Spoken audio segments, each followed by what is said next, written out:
Então, agora, conversando sobre o dispositivo da Tiva,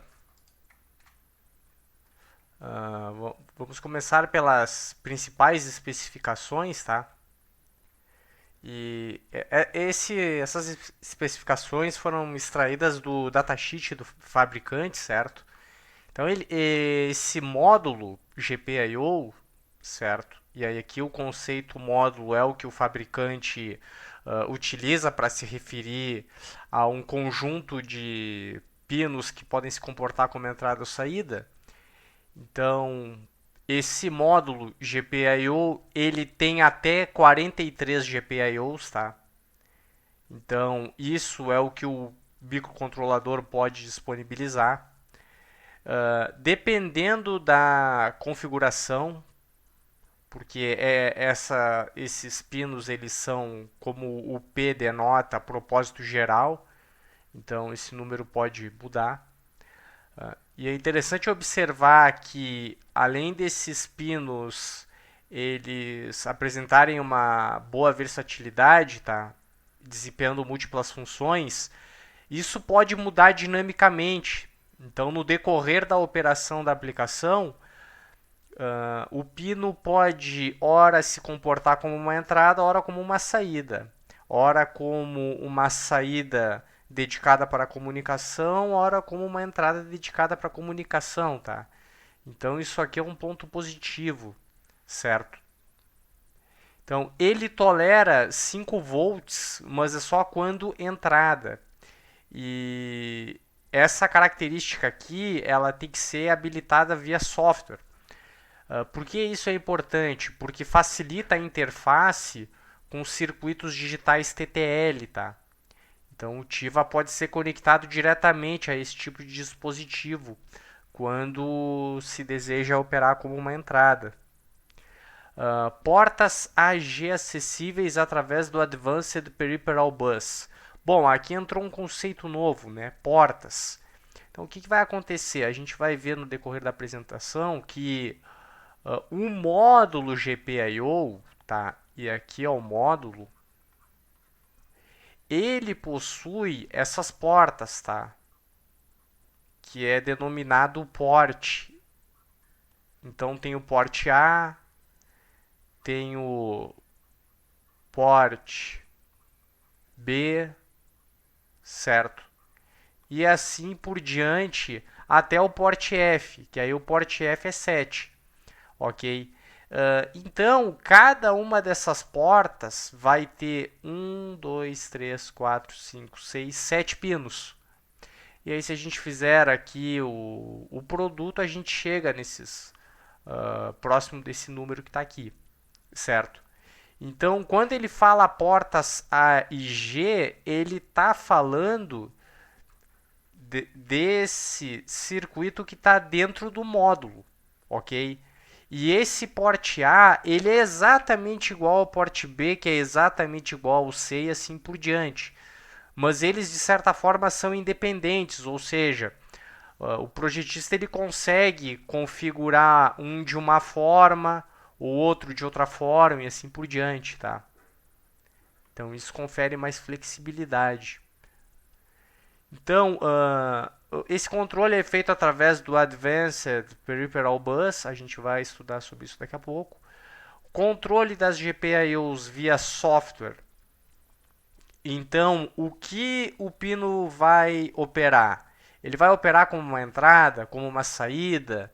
Uh, ele vai gerar uma interrupção.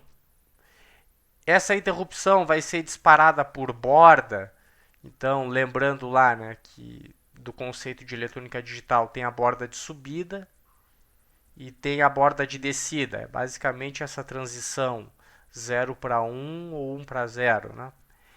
Ou o disparo da interrupção é por nível lógico, tanto alto quanto baixo. Aqui o próprio nome diz, né? Então, ao invés de ser borda, é níveis de tensão, tá? Então, aqui é nível lógico alto ou nível lógico baixo. Então, esses pinos, dentro do módulo de GPIO, tem uma série de pinos que podem gerar uma interrupção, certo? Eles podem disparar conversão, tá? Então, se tiver algum hardware conectado nesse pino e ele for uma entrada e esse hardware efetuar uma transição de nível lógico, essa transição de nível lógico ela pode disparar a leitura de algum sensor de temperatura, de pressão, como a gente viu na introdução lá, certo?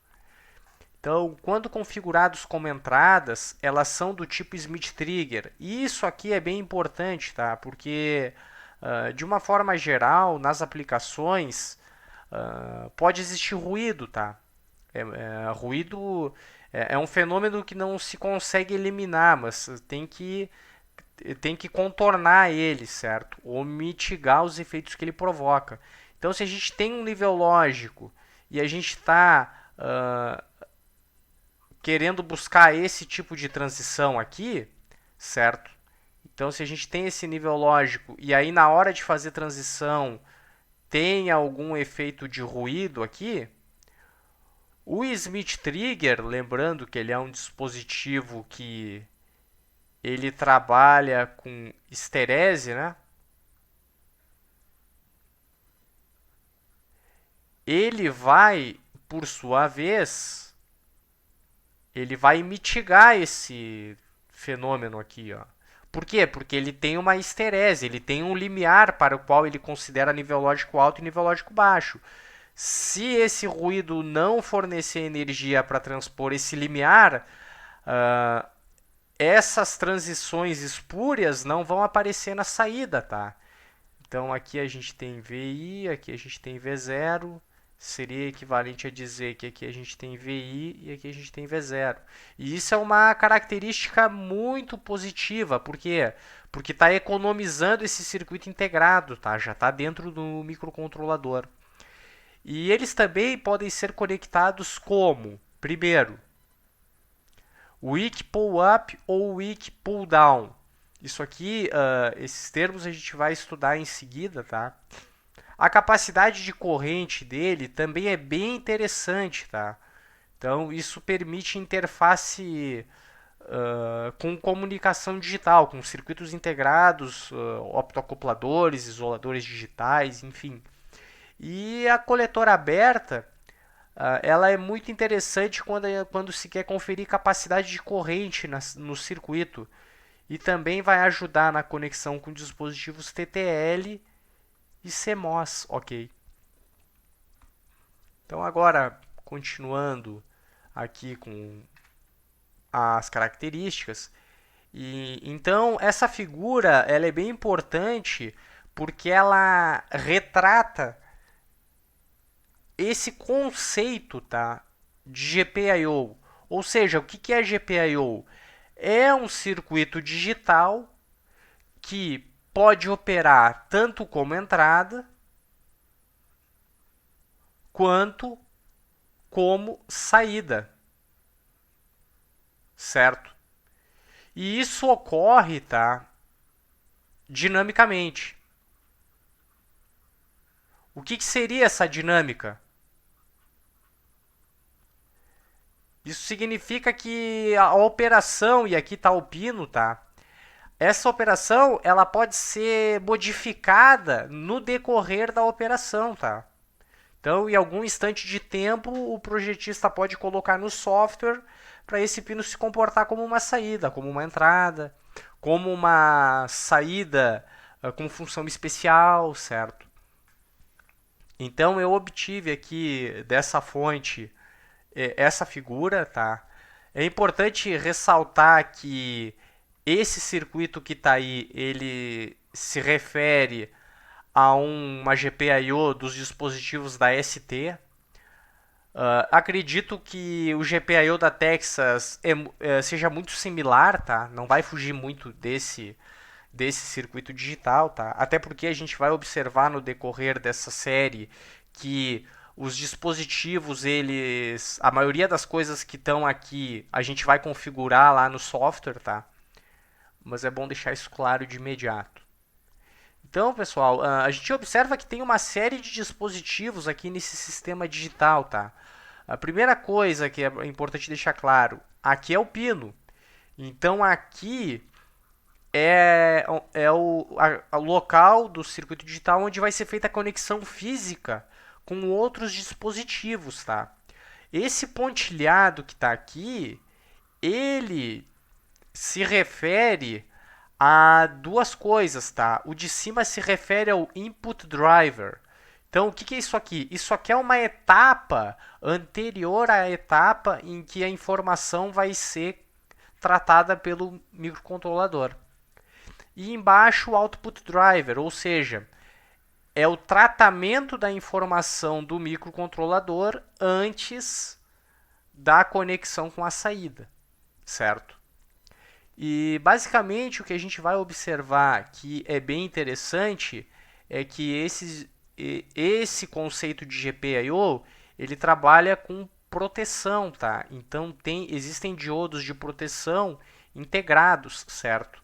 Se porventura a tensão no pino ultrapassar o valor de VDD, o diodo conduz e a tensão nesse pino fica grampeada no valor de VDD.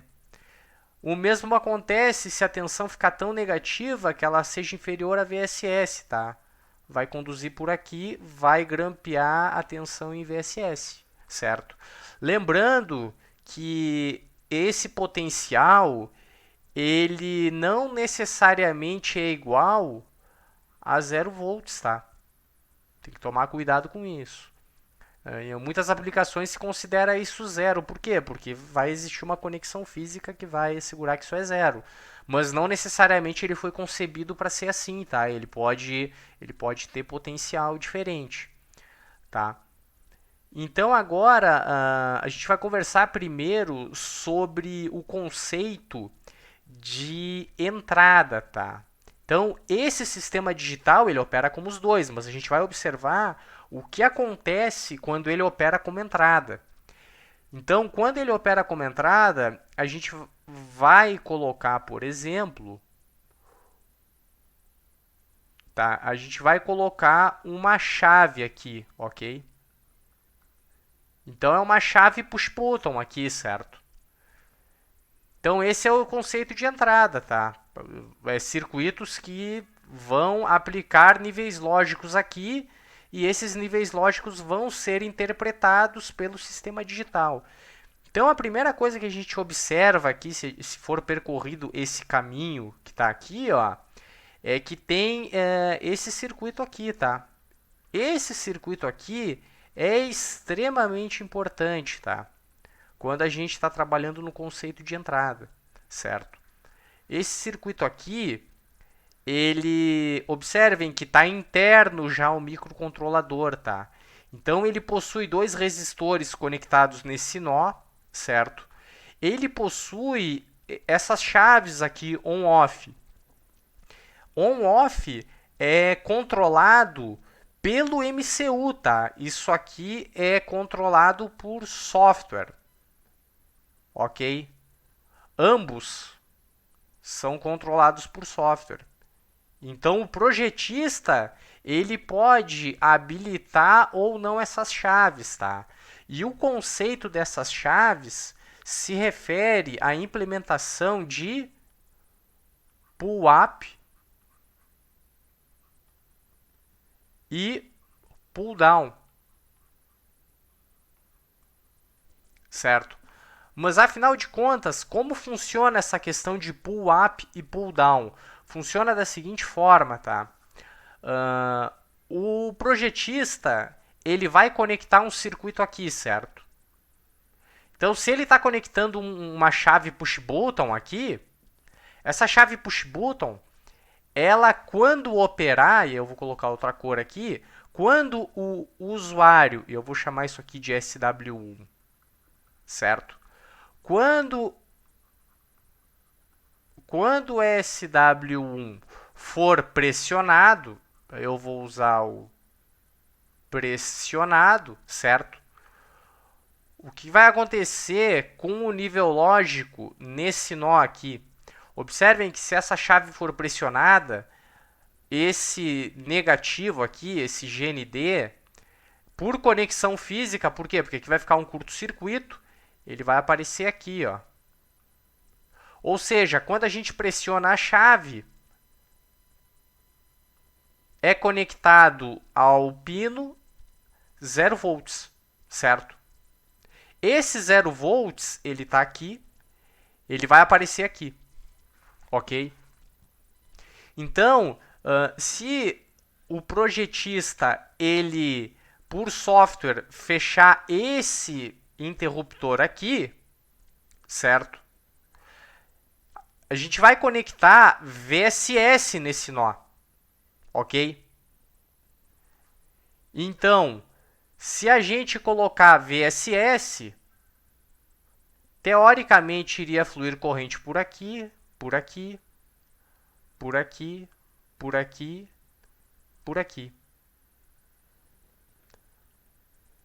Por outro lado, observem que se o VSS for igual a zero, o que vai acontecer com essa corrente aqui? Ela vai ser igual a zero. Então, o que vai acontecer se ele não for pressionado, tá? E eu vou colocar um complementar aqui. Observem que se porventura essa chave não for pressionada, nessa condição que foi desenhada, não vai mudar nada no circuito. Por quê? Porque se o VSS é zero, isso aqui está fechado, o zero vai continuar aparecendo ali. Então aqui é zero. Então, pessoal, não é desse jeito que se opera, tá? Se porventura o projetista fechou essa chave aqui, ele vai ter que conectar esse switch. Eu vou fazer vermelho aqui. Ele vai ter que fazer essa conexão aqui, ó.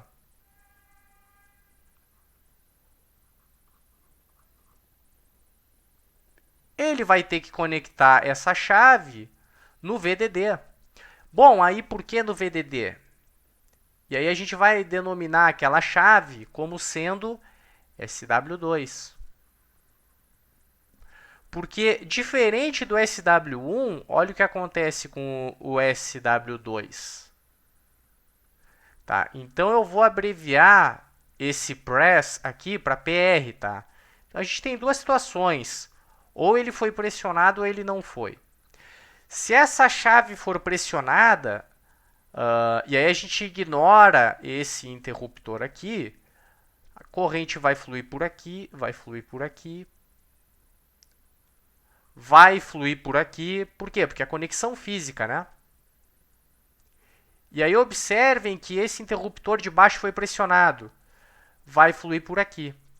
Se o VSS é zero, aqui a corrente ela vai ser igual a, eu vou denominar aqui I1. I1 vai ser igual a VDD sobre esse resistor. E o mais importante aqui, quando o usuário pressiona o botão, esse VDD, por conexão física, ele vai aparecer aqui. Certo? Então, quando o usuário pressiona o botão, aparece VDD. Quando o usuário não pressiona o botão, aqui fica circuito aberto, essa corrente fica igual a zero. Esse VSS já está pressionado, ou seja, esse zero ele vai aparecer ali. Então, quando o usuário não pressiona, a tensão é zero. Isso aqui, pessoal, é uma operação adequada, tá? Ó, isso aqui é uma operação correta. Por quê? Porque aí agora é possível identificar quando esse botão está sendo pressionado ou não. E observem que o que está sendo utilizado aqui é esse resistor de baixo. E aí a gente denomina essa operação de pull down. Por que é pull down? Porque quando o interruptor está aberto, o potencial naquele pino é 0 volts, ok? E aí, é claro, a gente pode estender a análise considerando agora que SW1 ele está usando o interruptor lá de cima. O que a gente vai observar, tá? Eu vou fazer de novo aqui o SW1. Vou fazer aqui. Então ele é pressionado ou não pressionado. Deixa eu arrumar isso aqui.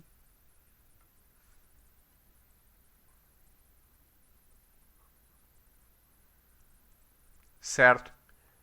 Então agora, se a gente conectar esse on-off aqui e desconectar o de baixo, o que vai acontecer aqui? Quando o usuário pressionar o botão, potencial negativo vai aparecer aqui no nó, ok? Deixa eu usar o laser. Vai aparecer aqui no nó. Só que, como essa chave aqui está fechada, vai ter uma diferença de potencial, ou seja, VDD menos zero, vai fluir corrente no circuito. Mas na entrada do pino, ou seja, nesse nó, a tensão é zero. Então, quando a gente pressiona o SW1, aqui é zero. Quando a gente não pressiona SW0, esse interruptor aqui, ele tá conduzindo. Essa chave está fechada. Então, o VDD, ele vai aparecer aqui, ó. Por quê? Porque SW1 está aberto. Então, aqui vai aparecer VDD. E aí, pessoal, observem que essa operação, ela também é adequada, tá? E aí, a literatura denomina essa operação como sendo pull-up. Opa!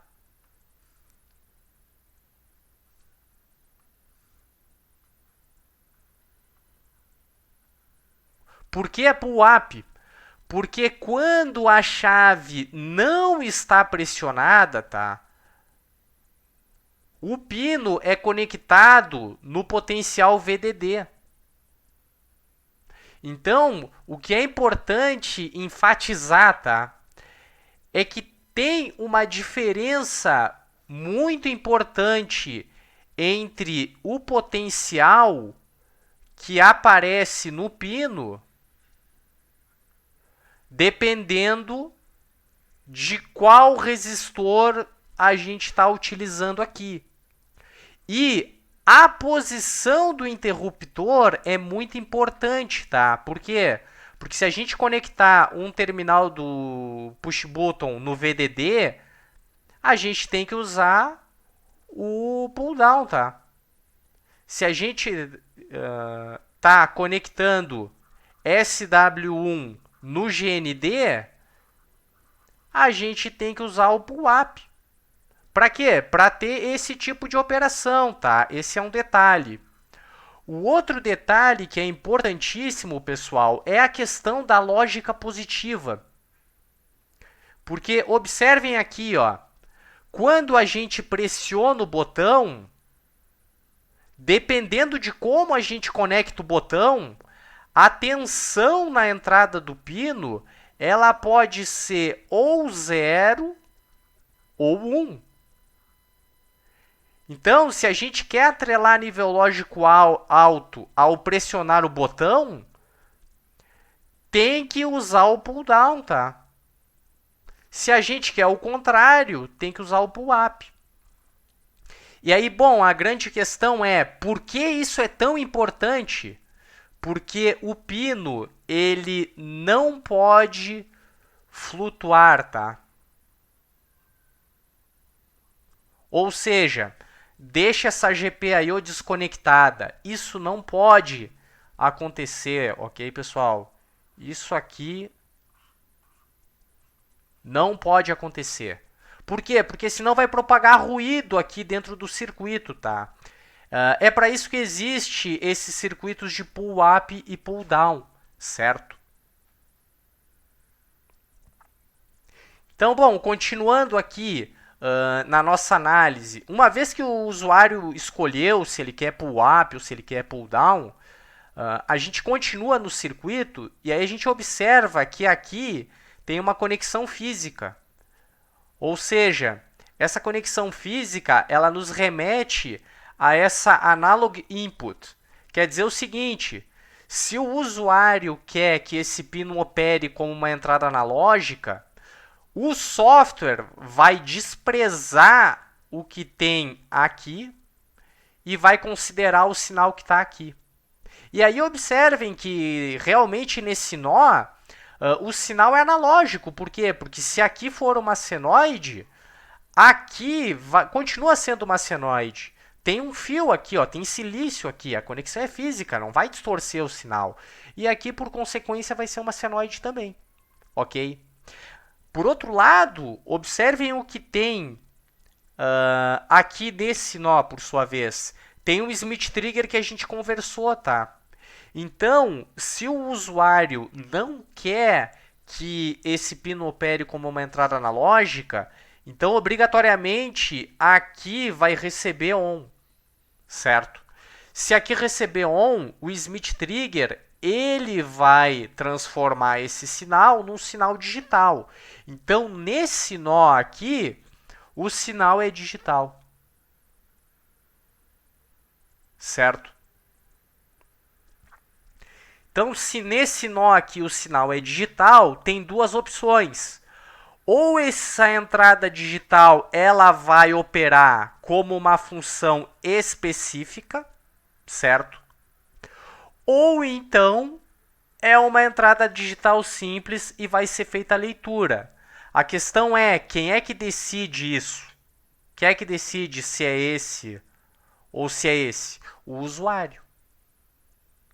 Então, esse circuito ele é construído de tal forma que o microcontrolador ele vai manipular, o processador vai manipular esses registradores que tem aqui ó, no circuito digital, tá? Essa entrada on-off, para reproduzir o que o usuário deseja. Se o usuário escolher uma entrada digital simples, o circuito digital ele vai ignorar o que tem aqui, ó. Mas se o usuário quer a função alternada, ele vai ignorar o que está aqui e o que está em analógico. Se o usuário quer analógico, ele vai ignorar o resto, certo? Então o processador vai atuar colocando níveis lógicos nos registradores para que o resultado esteja de acordo com o que o usuário deseja, ou que na verdade com o que o usuário colocou na programação, ok? Então, isso que a gente conversou é sobre entrada. Só que, dinamicamente, o projetista ele pode dizer agora, não, agora eu quero operar como saída. Ok? Então, se ele quer operar como saída, a gente pode pressupor o seguinte, a gente pode pressupor que não tem mais nenhum botão conectado ali. Agora tem um LED. Certo? E esse LED, pessoal, ele vai ser controlado por todos esses registradores que estão aqui, ó.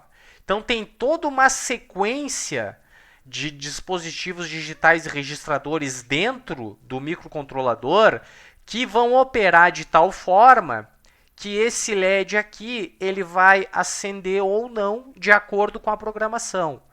Então observem, bit set, reset, registers. Então aqui o comando do usuário de escrever nível lógico alto vai ser tratado, tá?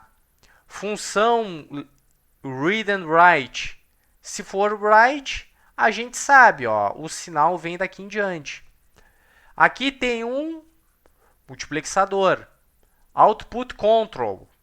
O que o output control vai fazer é bem interessante, tá? Por quê? Porque se a gente observar, tem uma estrutura aqui, ó, tem dois MOSFETs, tá? Tem um PMOS e um NMOS. Esse tipo de conexão é consagrado na literatura. Eles costumam chamar de push-pull, open drain ou totem pole, tá? O que vai acontecer aqui? Dependendo do que o usuário quer, a capacidade de corrente do circuito ela vai aumentar. Por quê? Porque se esse circuito operar como open drain, observem que o sinal ele está aqui. Só que esse dispositivo aqui, ó, ele é comandado por tensão. Então, quem vai fornecer a corrente para o LED vai ser a fonte VDD, tá? A corrente ou vai vir por aqui ou vai vir por aqui, tá? Então, a capacidade de corrente aqui realmente vai ser aqueles 8 miliamperes, aqueles 20 miliamperes e assim por diante, tá? Por quê? Porque é a fonte que vai fornecer a corrente, não é o sistema digital, tá? Por outro lado, o usuário ele pode operar normal ou pode até desabilitar essa operação, tá? Mas quem controla é o output control. E tem mais uma coisa aqui, ó. Se o usuário quer que esse pino opere como comunicação ou como PWM ou como outra função específica, esse bit aqui vai ser alterado pelo processador, certo? Então, como o processador ele vai setar bits aqui, aqui, aqui, ele vai setar bits aqui, como aqui também, toda a operação desse circuito digital ela é dinâmica, ok? E isso é um resultado bem importante, tá?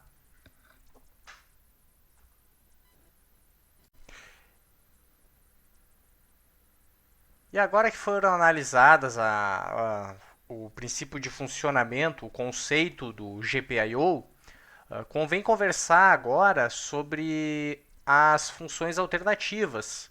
Então, o que seriam funções alternativas? São funções que um pino GPIO pode executar, certo? E essas funções elas podem ser configuradas pelo usuário.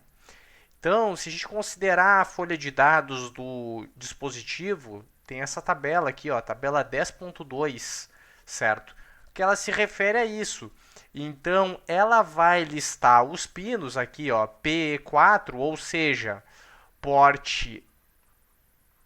porta E, pino 4.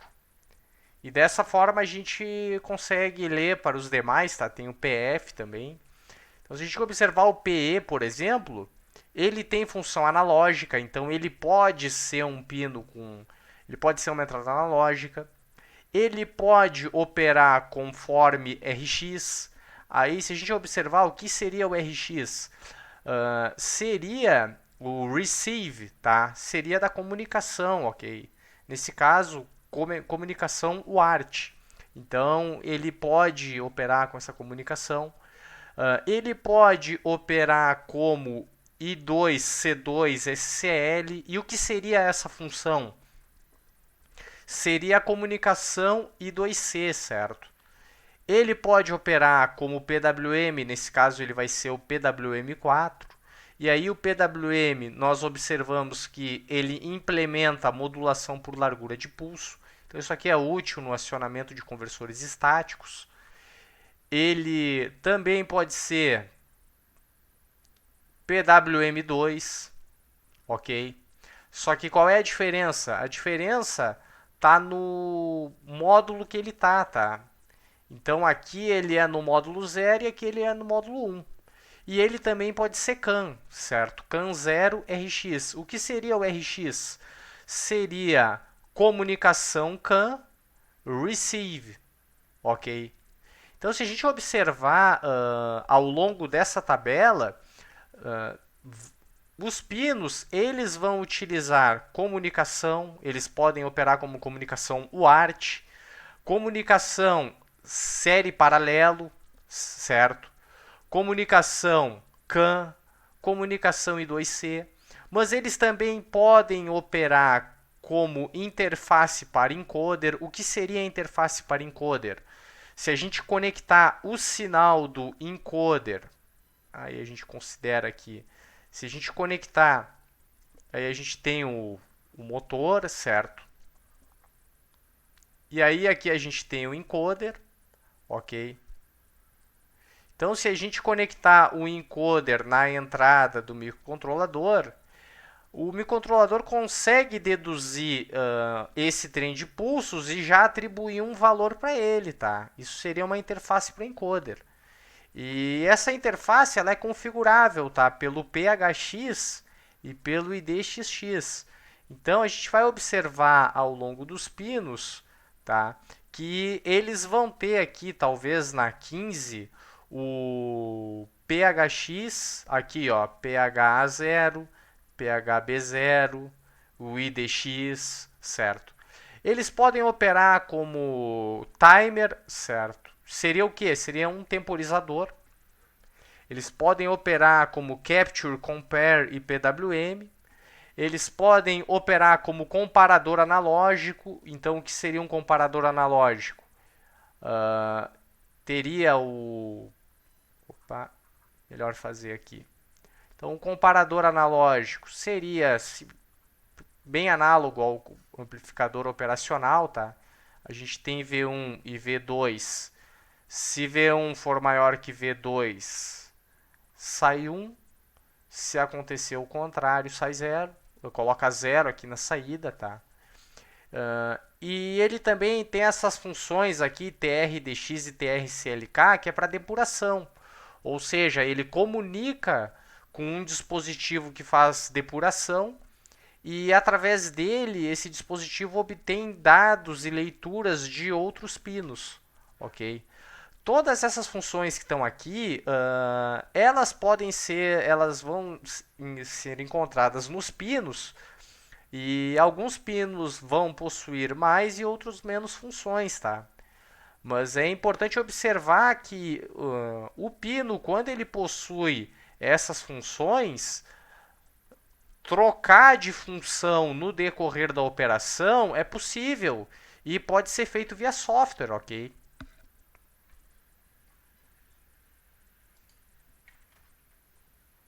Então agora, pessoal, falando um pouco sobre o sistema digital, e aí agora o objetivo é falar sobre o sistema digital do módulo, certo?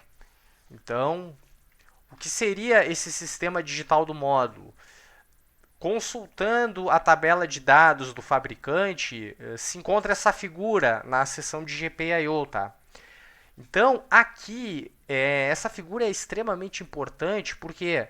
Porque ela mostra todo o sistema do módulo, certo? Então, quando foi discutido o conceito, certo? O conceito do módulo GPIO, ele está aqui dentro, tá? Aquele circuito que foi analisado, que tem o Smith Trigger, que tem o push-pull, certo? Que tem a entrada e saída, ele está dentro desse digital I/O pad aqui, certo? E aí observem aqui, ó, os pinos estão aqui, ok? Então, o que é importante observar é que aqui tem uma série de registradores, tá?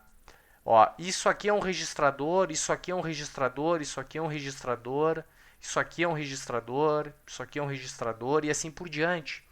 Então tem uma coleção de registradores aqui, tá? Então esse sistema digital, ele tem DMUX, ele tem MUX, certo? Então ele tem bastante dispositivo digital aqui.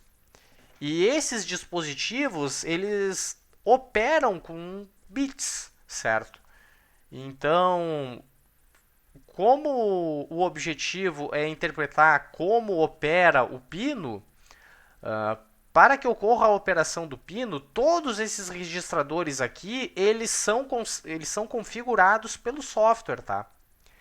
Então, convém conversar sobre alguns desses registradores, certo? Então, o primeiro registrador que vai ser abordado, nesse caso, então, vai ser o pad control, ok?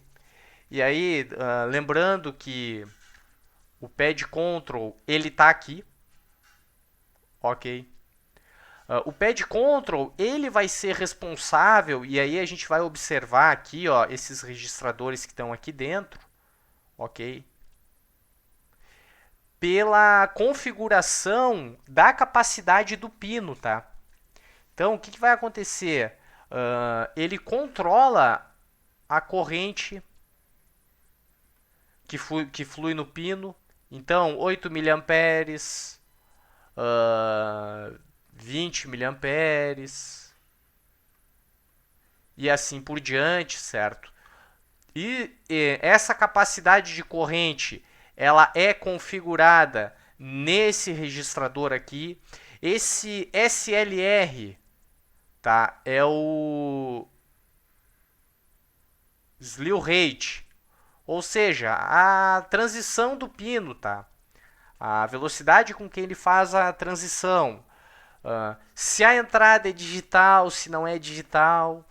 Então, tudo isso se controla nesse pad control aqui. E observem que depois que ele é configurado, as informações dele já entram aqui no circuito do GPIO. Tá? Então, aqueles bits que nós observamos nos slides anteriores, eles são configurados aqui no pad control, certo? Em seguida, tem um registrador aqui denominado commit control, certo?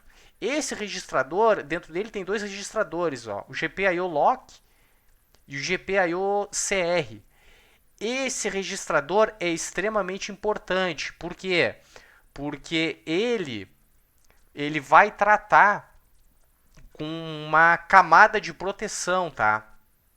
Então, camada de proteção. O que seria essa camada de proteção? Se porventura ocorreu uma escrita indevida no decorrer do funcionamento, esse registrador aqui, ele vai rejeitar ela, tá? Ele vai inibir ela. Por quê? Porque alguns registradores aqui, como o port control, data control, o interrupt control, eles são críticos para o funcionamento do módulo. Então, se o usuário deseja escrever nesses registradores, ele primeiro tem que escrever no GPIO lock e no GPIO CR, certo? Então, depois que o usuário escrever aqui, o usuário vai poder então configurar esses pinos, ok? Então, esse registrador é bem importante. E se o GPIO lock não for devidamente tratado, o microcontrolador não vai operar conforme se deseja, tá? Então, o próximo registrador que é importante aqui é o Mode Control, certo? O Mode Control está aqui. Ele tem esses três aqui, ó, o AFCell, GPIO ADC Control, GPIO DMA Control, certo? Então, ele pode ser controlado por software ou por hardware, tá? Então, basicamente, ele vai mudar dinamicamente a função do pino. Então, aquelas funções alternativas que nós observamos no slide anterior, elas vão ser configuradas aqui no Mod Control, tá? E isso pode ser feito por software ou por hardware. Aí também tem o Data Control. O Data Control, pessoal, é o que realmente vai modificar o nível lógico lá no pino ou que vai ler o nível lógico lá no pino. Então, quando o projetista faz uma leitura do nível lógico do pino, esse resultado ele vai aparecer no GPIO Data, tá? O GPIO DIR ele configura se é entrada. Ele configura o pino para o pino operar como entrada ou como saída, tá? Então a configuração é aqui no DIR, certo? Que é do inglês Direction. E tem também o Interrupt Control. O Interrupt Control, ele tem um conjunto de registradores aqui, tá? Que nesses registradores a gente configura se a interrupção é por borda de subida, se ela é por borda de descida, se ela é por nível, certo? Ou se ela é mediante algum dispositivo externo, tá? Então, aqui nesses registradores, é possível fazer toda essa configuração ou até mesmo desabilitar a interrupção, tá? Depois, em seguida, tem o Port Control, certo? O Port Control está aqui. O Port Control ele é importante por quê? Porque existe o port A, o port B, o port C, o D, o E e o F. Então, se o usuário quer manipular, se o usuário quer acessar um pino, ele tem que informar em qual port está esse pino, tá? Então, uma vez que o usuário seleciona aqui no port, ele vai conseguir acessar todas essas opções, certo? Que estão aqui para esse port que ele escolheu. Então, o que a gente vai fazer? Port Ctrl F, qual é o pino? 0, 1, 2, 13, assim por diante. Ok? E o Identification Registers aqui, o Identity aqui. Então, esse registrador que está aqui, ele vai identificar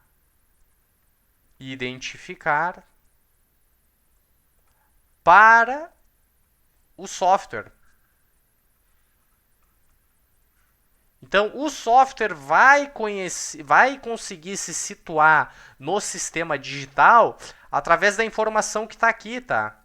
Então, por exemplo, endereços de memória, certo? O mapeamento de memória, essas coisas vão ser obtidas aqui desses registradores, ok?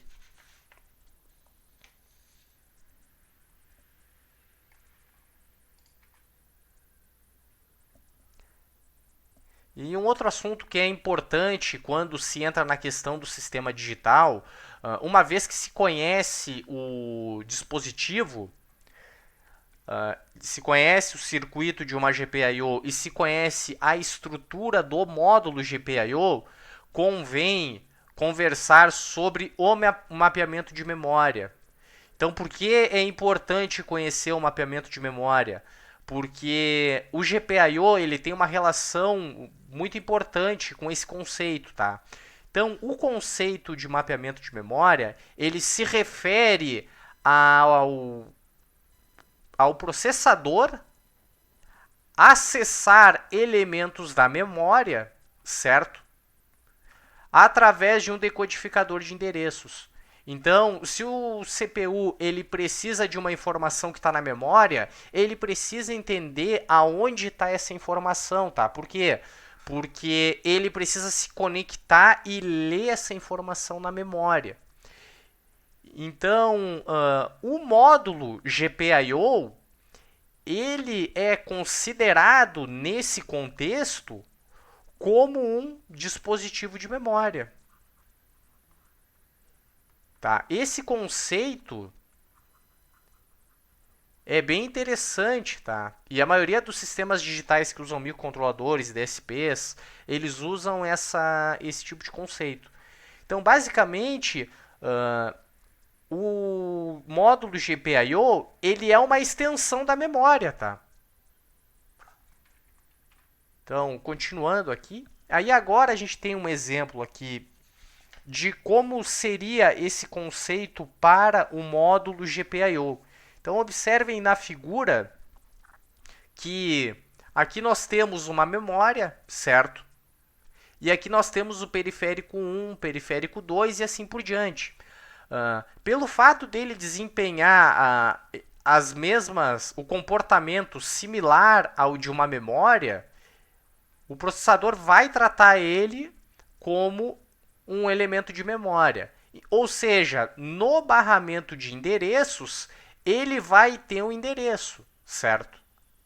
Esse decodificador, ele vai interpretar essa informação e dependendo de qual o endereço o processador acessou, o decodificador vai habilitar esse módulo e desabilitar o de cima ou vice-versa, certo? Se a gente não quiser usar esses decodificadores, a gente pode usar esse pino aqui, ó, ok? que ele tem outros nomes, tá? Depende do dispositivo, mas ele é basicamente um enable, tá? O habilita nesse contexto, ele vai ser a conexão com o barramento de endereços, certo? E conversando mais um pouco sobre essa questão de dispositivo de memória, se a gente recordar o que é uma memória no conceito lá de eletrônica digital, ela vai ter, por exemplo, entradas A, B e C e saídas, tá? Que a gente vai chamar de PF1, PF2, PF3. Observem que essas entradas aqui, elas podem variar como 01, 01, 00, 11, 2, 3, 4. E aí isso vai se repetir, tá? E até onde isso vai se repetir? Vai se repetir até completar o número de possibilidades aqui, tá? Como ele possui 3 bits, ele vai até 111 aqui, certo? Então, isso aqui são entradas no conceito da memória. Isso aqui a gente considera como saídas. Essas saídas, elas podem variar também, tá? Isso aqui pode ser 01, 01, aqui pode ser 00, 11. Então a variação pode ser a mesma, tá? Então, bom, qual é a grande questão da memória digital? É que a gente vai interpretar essa tabela verdade de tal forma que cada uma dessas linhas é um endereço, certo? Então, quando a gente manipula o endereço, por exemplo, se a gente colocar esse endereço 0000, o que vai acontecer na saída? A saída a memória vai retornar a informação que está aqui, ok? E a gente pode eventualmente escrever aqui, certo? A gente pode escrever aqui ou escrever aqui. Mas o mais importante é observar que nesses endereços, tá? A gente tem uma combinação na saída. Então, por exemplo, nesse endereço que está aqui, a saída é 0, 0, 0. Nesse endereço que está aqui, a saída é 0, 0, 1. Se nós conectarmos em PF3 um LED, quando a gente acessar esse endereço de memória, o que vai acontecer? Esse LED aqui vai acender, tá? Por quê? Porque o PF3 é 1 aqui. Se a gente conectar o endereço de cima, o LED vai apagar. Então, qual é a grande utilidade desse dispositivo, desse conceito de mapeamento de memória? É que ao invés de atuar diretamente nos LED, na GPIO, o projetista ele vai fornecer o endereço.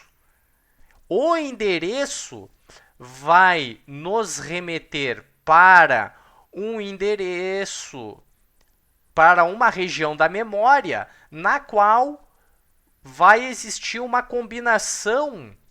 E nessa combinação, cada nível lógico que está aqui vai atuar no respectivo pino que ele está associado, certo? Por que isso é interessante, pessoal? Porque dessa forma o CPU ele não intervém diretamente, tá? Ele não intervém nessa operação. Então ele vai economizar processamento, certo? Uma outra utilidade. O código de endereço ele é uma palavra binária que é mais fácil de ser replicada pela CPU, se for o caso. E o mais importante, tudo isso vai ocorrer na DMA, que é a Dynamic Memory Access. Então, tudo isso vai correr em paralelo com o processador, certo? Então, ao invés de fornecer, atuar diretamente lá no pino, nós vamos fornecer um endereço no qual o nosso pino vai estar ativo ou vai estar desabilitado, certo?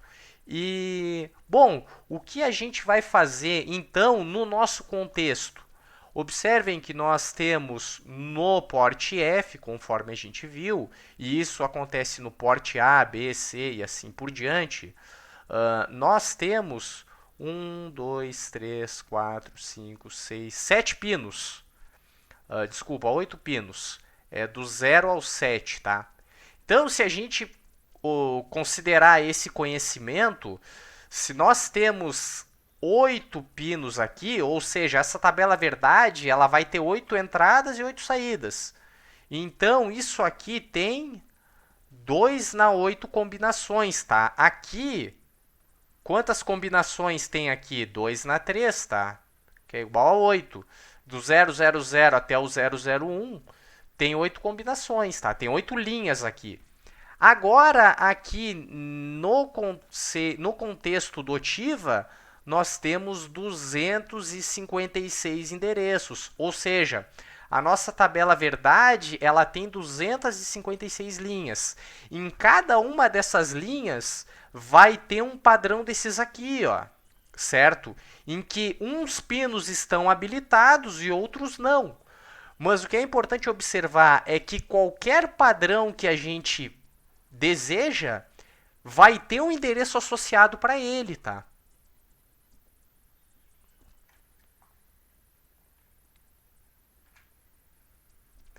Então, entrando mais a fundo nessa questão de mapeamento de memória, a gente vai observar que o mapeamento de memória, o datasheet do microcontrolador, ele mostra esses endereços, tá? Por quê? Porque é uma informação importantíssima.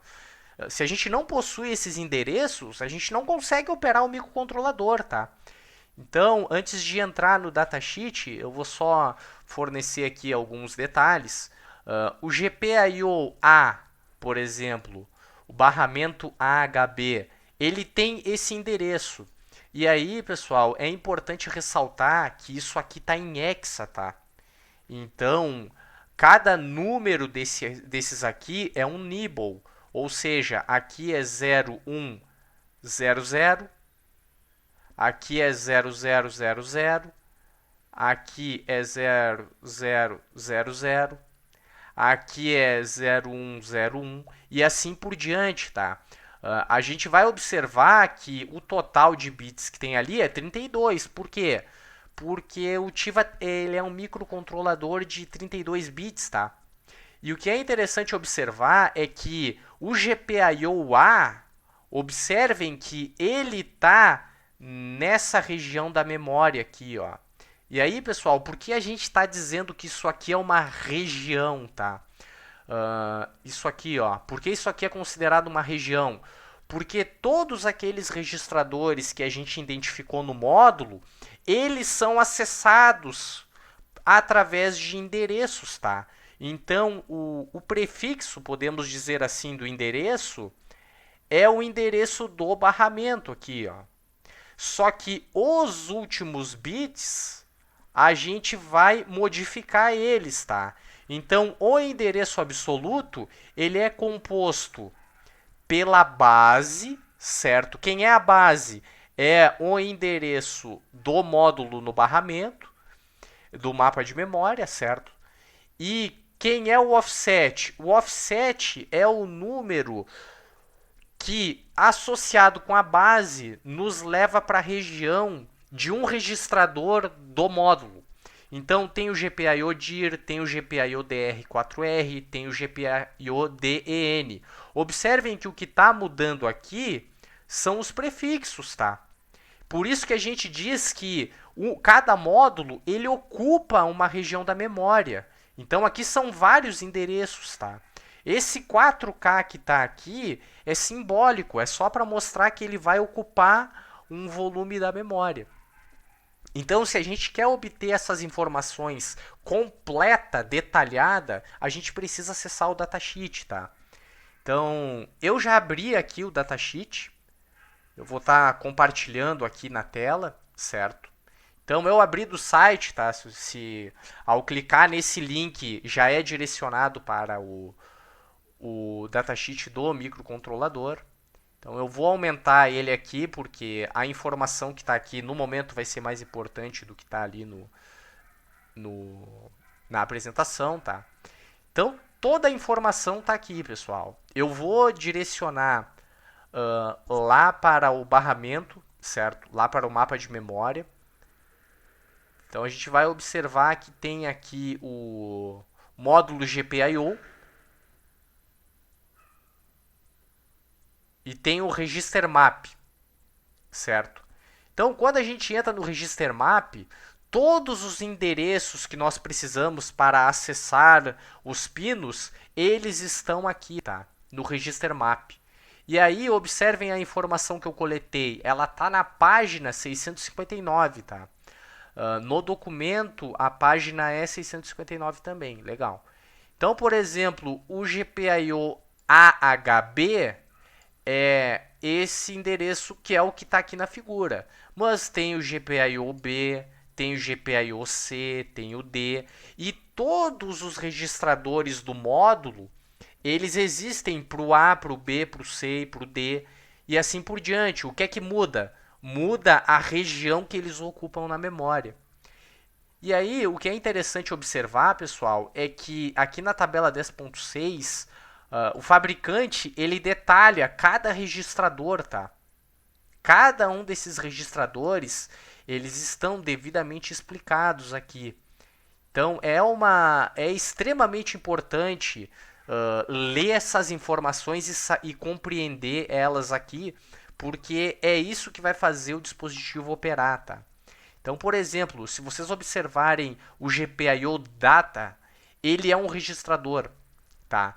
Qual a região que ele ocupa na memória? Se vocês observarem o GPIO A, AHB 4005 8000. Só que o offset dele é 0000. Então, o primeiro registrador é o que está aqui já, ok? Então, agora a gente vai olhar o DIR, certo? Observem aqui a descrição. O GPIO DIR ele mostra a direção da informação no pino. Então, se a gente colocar 0, o pino é uma entrada. Se a gente colocar 1, o pino é uma saída. Mas vamos nos ater aqui ao endereço dele primeiro. Observem, AHB, tá? 4005, 8000, ok. Offset 0x400. Então, se a gente quer acessar esse registrador, a gente não pode só digitar o endereço base. Tem que ser o endereço base junto com o offset, tá? E aí observem que eu coloquei aqui alguns acrônimos, que seria o nome que o fabricante dá para os registradores. E aí a gente vai variando o offset. Aí, por exemplo, agora o nosso registrador ele é o B, tá? Tá aqui o B, ó. Então, se ele é o B, vai mudar o que? O endereço base. Vai mudar o offset? Talvez mude, talvez não. Mas se a gente considerar aqui o número propriamente dito, realmente vai ser uma região da memória bem diferente, tá? E esse raciocínio ele se estende para todos os registradores do módulo, certo?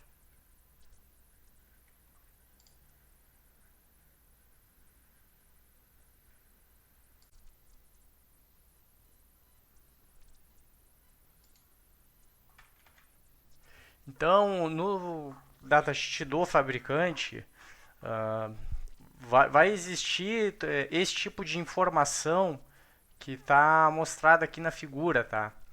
Cada registrador do sistema digital, em primeiro lugar, ele vai ter 32 bits, tá? Então, o 31º é o mais significativo e o da posição 0 é o menos significativo, tá? Cada um desses bits eventualmente poderá ser escrito ou não por software ou hardware. É importante ressaltar que essa denominação aqui, reserved, ela se refere a um conjunto de bits cujo processador, o microcontrolador, a CPU ali, ela vai operar, tá? Isso aqui o usuário não consegue trocar, o usuário não tem acesso por linha de código, certo? Então, por padrão, pode-se considerar ele como zero, tá? Que é o que está acontecendo aqui, que é o que o fabricante indica. E aí, observando essa figura, observa-se que do registrador GPIO-DIR, apenas o conjunto de bits compreendido da posição 7 à posição 0 estão disponíveis para o usuário operar, tá? Então, o RW ele se refere ao inglês, tá? Read and write. Então, read e write, certo? Então, o que vai acontecer? No software, o projetista ele vai programar os pinos GPIO para fazer leitura ou escrita. Se for uma entrada, ele vai fazer um read, ou seja, ele vai ler o bit. Se for uma saída, ele vai escrever no bit, certo? E um detalhe bem importante nessa formação aqui do registrador é que, conforme havia sido mostrado em slides anteriores, a gente observa que o GPIO ele tem, então, por exemplo, GPIO-F, ele tem 1, 2, 3, 4, 5, 6, 7, certo? Curiosamente, o GPIO-DIR, e nós vamos observar outros registradores, eles possuem 7 bits disponíveis aqui, tá? E, bom, isso é resultado de uma organização do fabricante, porque o fabricante ele criou um modo de operar no qual esse bit 0 ele vai acabar tendo influência no pino 0. O bit 1 ele vai exercer influência no pino 1. O 2 vai exercer influência no 2 e assim por diante, tá? Então a gente pode considerar aqui 0, 1, 2, 3, 4, 5, 6. Tá faltando mais um pino aqui porque são 8, tá? Então a gente vai fechar aqui e vai colocar mais um pino, certo? E isso é válido considerando ainda aquela discussão do mapeamento de memória, tá?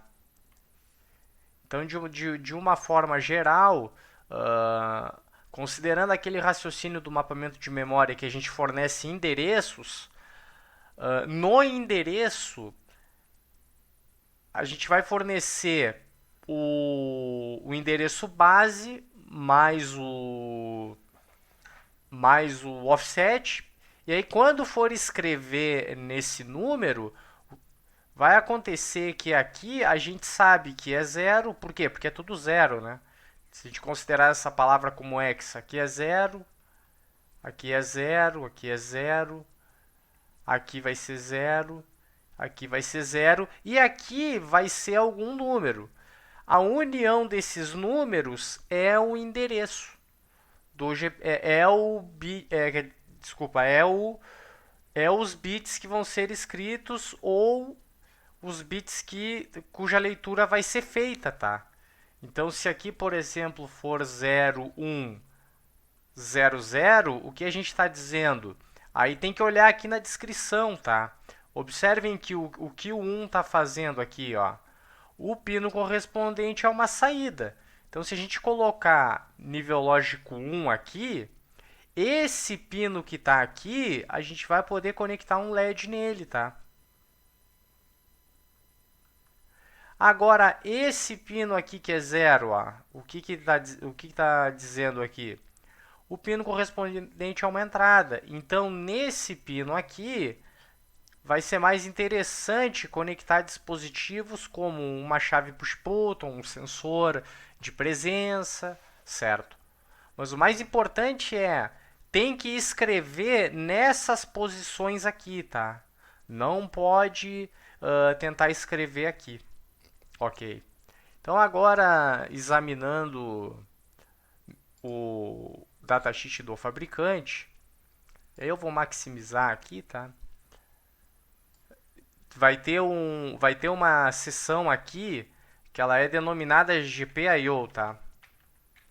Tá ali, ó, General Purpose Input Output, 649. Aí nas últimas subseções vai ter o mapa de registradores, tá? E as descrições. A gente vem aqui no mapa e ele primeiro ele explica de uma forma geral que eu expliquei ali, tá? Com um detalhamento bem maior, tá? Então é importante se referir a esse documento. Aqui tá de uma forma geral todos os offsets. E aí aqui começa a descrição de cada registrador, tá? Então, por exemplo, o GPIO Data, ele vai ter esse padrão aqui. Ele vai fornecer primeiro os endereços bases, ele vai mostrar qual é o offset e ele vai mostrar quais bits do registrador podem ser modificados e quais não podem. Observem aqui, ó, o registrador não é mais o DIR, é o data. É o data aqui. Então ele vai ter do 7 ao 0, ou seja, tem 8 bits aqui. Cada bit desses aqui vai ter uma influência lá no pino correspondente, tá? E aí, esse padrão aqui, essa informação, ela é válida para o porte A, para o porte B, para o porte C e assim por diante. Tá? E é importante ler aqui a descrição.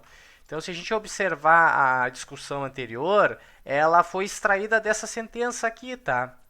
Não foi algo que foi inventado. O fabricante ele realmente concebeu o dispositivo para ser mapeado virtualmente em 256 endereços dentro da memória, ok? E aí, se continuar aqui a leitura, vai ter o DIR, que já foi mostrado. Interrupt Sense, tá aqui, ó, GPIO IS. Observem o padrão aqui. Do bit 31 ao bit 8, reservado, não pode mexer. Do bit 7 ao bit 0, permite leitura e escrita. E aí, então, que tipo de função esse registrador vai exercer sobre o seu respectivo pino? Aqui está escrito, ó, se for 0, a borda é detectada, sensível à borda. Se for 1, o nível do pino correspondente é detectado, sensível a nível. E todos os registradores, ó, GPIO e IBE, eles vão ter esse padrão. E sempre lembrando, GPIO é GPIO 7, GPIO 6, GPIO 5, 4, 3, 2, 1, 0. Ok? E tem uma quantidade considerável de registradores aqui, tá? Não é o objetivo desse vídeo cobrir todos eles, porque eles dependem do contexto, tá? Por exemplo, nesse vídeo não será abordado interrupções. Então não faz sentido entrar em todas essas informações, tá? Só que ele vai ter outras informações aqui que aí pode ser interessante. Por exemplo, alternate function para esse vídeo. Observem aqui as funções, ó, o art, si, 2c, jtag. Então as funções que já foram comentadas. Como funciona ativar essa função ou não? Se o GPIO PF7 vai ser utilizado, então tem que colocar nível lógico 0 ou nível lógico 1, ou seja, o software vai escrever aqui, tá? Vai escrever nesse bit. Então, 2 mA drive select, ó, aqui já é uma questão que ela já está controlando a capacidade de corrente do pino. O padrão é o mesmo, tá? E 4 mA, 8 mA, certo? Coletor aberto, bom, aqui a capacidade já fica maior, tá? Então, Se for 0, o pino ele não opera com coletor aberto. Se for 1, ele opera com coletor aberto, tá? Pull up, tudo isso se configura escrevendo no registrador, tá? Então no próximo vídeo dessa série será abordado como fazer essa escrita no registrador e a coleção dessas escritas vai configurar o GPIO para que ele opere dentro do contexto que se deseja, tá?